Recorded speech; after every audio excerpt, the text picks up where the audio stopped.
Well, in the 1980s, computer architecture was being taught in a very descriptive fashion, almost as if you were walking through a museum like the Prado and looking at two different paintings and trying to compare them.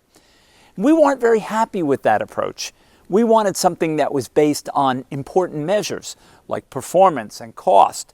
So we began to write our book based on those things so that the field would become an engineering and scientific approach rather than one based on more descriptive approaches. That was just over 30 years ago, and today the book is available in more than a dozen languages and has been used by hundreds of thousands of young students around the world.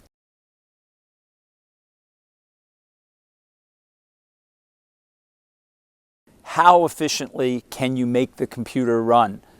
And what really drove it was the key insight that simpler is more efficient.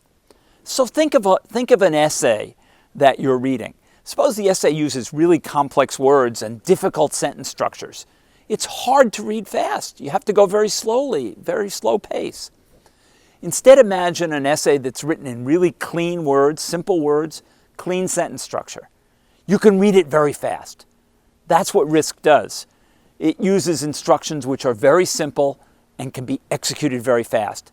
That gave us a breakthrough in terms of performance, which today has led to advantages in terms of efficiency, power use, and other things.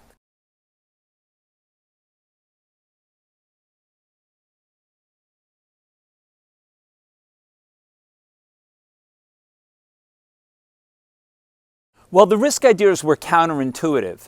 Make things simpler and they'll go faster.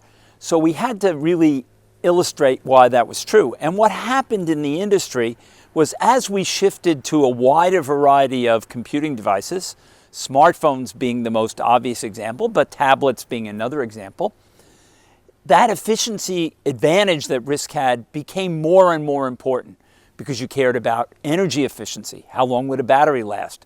You cared about cost because those are relatively low-cost devices. So that became the driving force.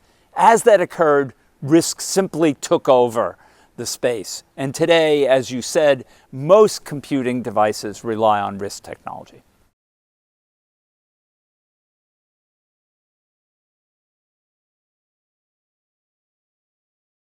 Well, computer architecture is a technology-driven field, and it's going through a change right now as we come to the end of Moore's Law and the slowdown in progress in semiconductor technology.